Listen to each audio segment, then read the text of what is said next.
आप सभी के प्रेम और स्नेह के लिए यहाँ पे आए सभी गणमान्य अतिथि गण मंच पर और इस चुनावी सभा में उपस्थित हमारे सभी शुभचिंतक गण, हमारे समर्थक गण, आप लोगों को धन्यवाद करते हैं कि महज 2 साल में ही आप लोगों ने मुझे जिस ओहदा में बैठाया है, जो स्नेह मुझे दिया है, उसके लिए मैं हमेशा आप लोगों का शुक्रगुजार रहूंगी।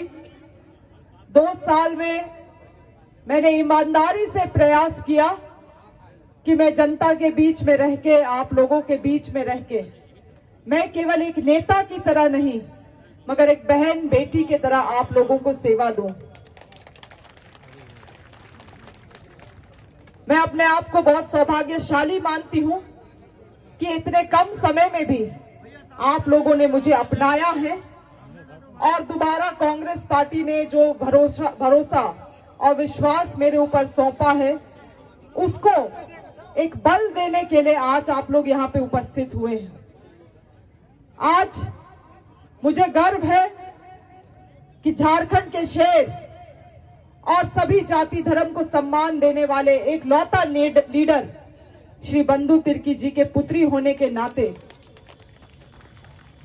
आज सभी समुदाय के लोगों से मुझे इतना अपार प्रेम मिलता है और ये मेरे काम में और मेरा जो ईमानदारी है, इसमें मुझे और बल देने का काम करता है।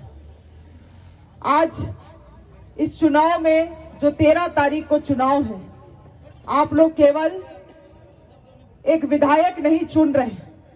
मुझे इस बार के चुनाव में महसूस हो रहा है कि ये चुनाव को केवल शिल्पी नेहा तिर्की और बंधु तिर्की जी नहीं लड़ रहे हैं, मांडर विधानसभा का वो हर एक व्यक्ति लड़ रहा है, वो हर एक इंसान लड़ रहा है जो चाहता है कि गांव घर के लिए, इस राज के लिए अच्छा और भला हो और ये राज शांति और अमन में आगे बढ़े।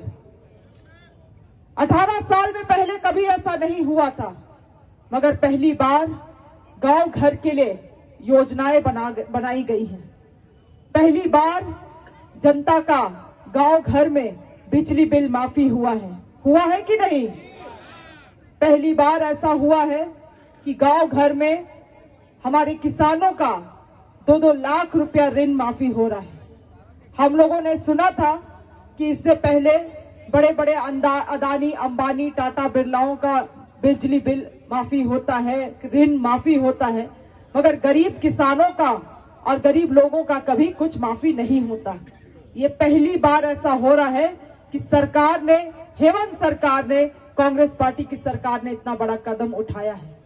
आज पहली बार ऐसा हो रहा है कि सभा में आप महिलाओं का भी, राजनीतिक सभा में महिलाओं का भी भागीदारी देख रहे हैं। वो इसीलिए क्योंकि 18 साल में पहली बार इस राज्य में हुआ है कि यहाँ की महिलाओं को सम्मान दिया जा रहा है। मैया सम्मान योजना आप लोगों को मिल रहा है सब लोगों को। आज ये सम्मान इस राज्य के लोगों को, उसका अधिकार हेमंत सरकार और कांग्रेस पार्टी ने दिया है और यही कारण है कि यहाँ की जनता ने मन बना लिया है कि दोबारा से हेमंत सोरेन को वापस लाना है कि नहीं? आज यहाँ पे भाजपा वाले गीद नजर से मांडर विधानसभा को ताक रहे हैं, गीद नजर से। बहुत लोग तो दिल्ली में बैठ के बोली भी लगा रहे हैं, जीतेंगे या हारेंगे वाला बोली, मगर इन लोगों को मालूम नहीं है कि ये मांडर विधानसभा और यहाँ की जनता ने मन पहले ही बना लिया है कि यहाँ पे इनके 2 विधायक हैं, बंधु तिर्की जी और शिल्पी नेहा तिर्की। असम से मुख्यमंत्री आते हैं हेमंत बिश्व शर्मा जी। कैसे मुख्यमंत्री है भाई? अपने राज्य के लोगों से प्रेम नहीं, मगर झारखंड के राज्य के लोगों से इतना प्रेम। आपके भी मन में यह शक उठता होगा, हम भी सोचते हैं। अपने राज्य में रहने वाले आदिवासियों को कभी वहां पे आदिवासी का दर्जा नहीं दिए। यहाँ से जो चाय बागान में काम करने गए हुए आदिवासी भाई बहन हैं, आज तक उनको उनका दर्जा नहीं दिया आदिवासियों का। और यहाँ आके ये हम लोगों के आदिवासियों के हितैषी बनते हैं। हमें बोलते हैं कि यहाँ के मुसलमान बांग्लादेशी घुसपैठ हैं। अरे भाई साहब, आपने तो अपनी ही आसाम को बांग्लादेश बना के रखा हुआ है। वहां पे 70 लाख बांग्लादेशी घुसपैठ रह रहे हैं। आसाम में एनआरसी आपने लागू कर लिया, मगर तब भी एक जन को वापस नहीं कर पाए।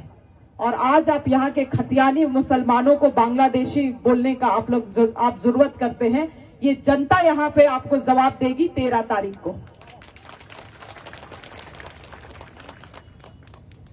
ये भाजपा के लोग हम लोगों को बेवकूफ समझते हैं। विधानसभा में भी सीना तान तान के बोलेंगे कि ये मुसलमान तो बांग्लादेशी घुसपैठ हैं। जोरदार से मैंने उनको वापस जवाब दिया कि अपने इतना भी राजनीतिक स्तर को नीचे मत गिरा दीजिए कि यहाँ के जो खतियानी मुसलमान हैं आप उन्हीं को घुसपैठ बोलने लग जाइए। ये मैंने जवाब विधानसभा में दिया। आज तो ये हालत है कि मेरे पिता बंधु तिर्की जी जो 25 साल यहाँ के लोगों को दुरा दुरा जाके सेवा दिए, आज वो भी इनको बाहरी लगते हैं। बोलते हैं ना कि ये बाहरी हैं। आज आपको यहाँ के उरांव समाज के आदिवासी आपको बाहरी लग रहे हैं। यहाँ के खतियानी मुसलमान आपको बाहरी लग रहे हैं। तो भाई अपना कौन है? राजस्थान से आके जो चुनाव लड़ रहा है रांची में, वो अपना है। गोड्डा में जो दरभंगा से आके चुनाव लड़ रहा है वो अपना है। और यहाँ के खतियानी ही लोग बाहरी हो गए। वाह वाह भाजपा के लोग। इनके राजनीतिक जुमला को हम लोगों को समझना है। ये केवल बांटने और काटने का बात करेंगे क्योंकि चुनाव है और इनका चुनाव का ये भय है। हिम्मत है तो आप बताइए, 18 साल आपने क्या किया इस राज्य में? आप ही के मुख्यमंत्री थे बाबूलाल मरांडी, आप ही के मुख्यमंत्री थे अर्जुन मुंडा, आप ही के थे दोबारा अर्जुन मुंडा और फिर रघुवर दास। तो इस 18 साल में आपने क्या किया वो आप जवाब दीजिए और ये बतलाइए कि आने समय में क्या करेंगे। मगर वो सब बतलाने के लिए आपके पास है कुछ नहीं, क्योंकि 10 साल में तो आपने इस राज्य के लोगों को, 18 साल में इस राज्य के लोगों को आपने केवल लूटा है और पिछले 10 साल में भी आप इस जनता को, यहाँ के देश को केवल लूटने का काम कर रहे हैं। बंधु तिर्की जी मुझे लगता है इस राज्य के सबसे सेक्युलर नेता हैं। आज किसी का हिम्मत नहीं होगा इनके सामने खड़ा होने का, इसीलिए क्योंकि मुझे लगता है ये एक लौता नेता है जिन्होंने मुड़मा खूंटा को भी एक आकार दिया। मांडर विधानसभा में कई मंदिरों को भी इन्होंने ही बनाया। रांची में जो हज हाउस देख रहे हैं इन्होंने ही बनाया और कई सारे गिरजाघर को भी इन्होंने ही बनाया। आज सभी जाति धर्म को सम्मान देने वाले एक लौता नेता, सेक्युलर मिजाज रखने वाले हैं तो वो श्री बंधु तिर्की जी हैं। और उनके नक्शा कदम में हम उनके सेना के तहत, एक सेना के तरह उनके साथ हम लोग सभी यहां चल रहे हैं। और भाजपा के लोग जो मांडर विधानसभा में आज अपने वोट का सौदा करने के लिए यहाँ पे हमारे लोगों के बीच में घूम रहे हैं, जवाब यहाँ की जनता आपको 13 तारीख को देगी। और हम आने वाले समय में कांग्रेस पार्टी को मांडर विधानसभा से भारी बहुमत से विधानसभा भेजने का काम करेंगे।